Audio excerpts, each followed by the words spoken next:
actor and poet Rodney Garza finds solutions to peace through his poetry and plays, hoping to reach out to his students and the audience that violence is not the key to solving problems. One thing is kind of giving them an alternative way of seeing life.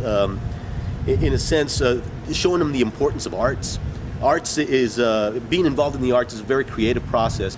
When I was growing up, it seemed like there wasn't enough guidance that way. I had a teacher or so here and there that helped me along the way, helped push me along the way, but I didn't have enough support that way. And so I always thought, man, I wish I had, like the programs that I work now, I wish those programs would have been around for me when I was younger. And so I tried to instill in them a sense of value in the arts. It's not just a hobby, it's not something that you just kind of like do when you can. If you really have a plan, you can make a living at it. It can be something that can be fulfilling. It can also be something that can keep you out of trouble. You know, you're, I don't know, for lack of a better word, angry at a situation, and you take your anger out by breaking things or beating people up or something like that.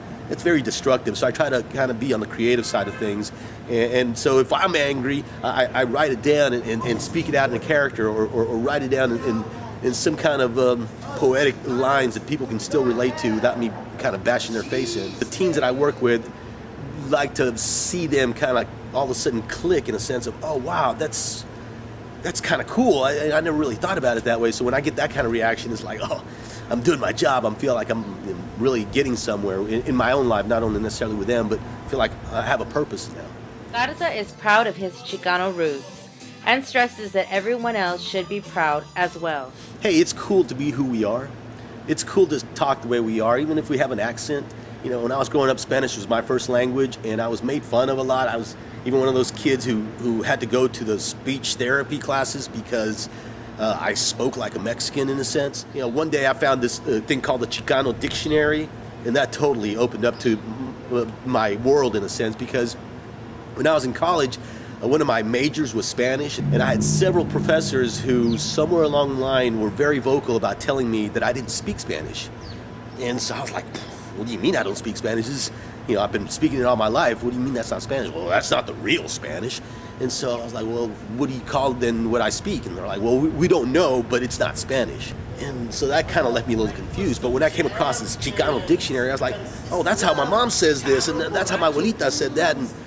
And so luckily somebody was brave enough to put it out there that this is also a language. And so for me, if it's a language that communicates with a mass of people, whether it be hundreds or thousands or millions or whatever it may be, it is a language. So that validated our, you know, language, our existence vocally.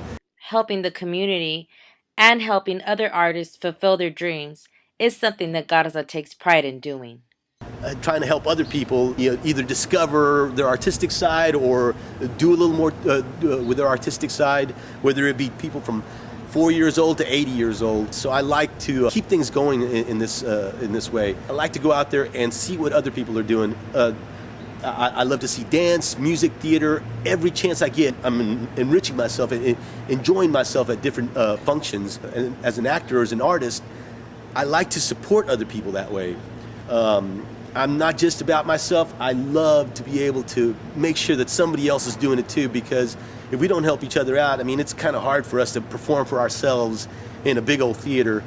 So it's good to kind of help each other along, whether it be, you know, by our presence, enjoying other people's work, but also by trying to see what we can do to help each other move forward with our own work.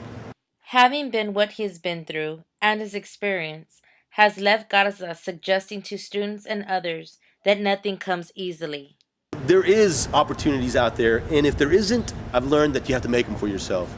Nobody's sitting around waiting to discover you. Or you go out there and you do what you can, you audition, and if you get it, great. If you don't, move on. But there's also a chance for you to create your own opportunities, and luckily for me, I've had that chance, and I took it. Many would say that Garza paints this whole new level of understanding. Rodney is a very colorful and very talented performer. His work generally centers around sort of a lot of not only issues that Chicanos go through, but also sort of just celebrating the Chicano culture as well.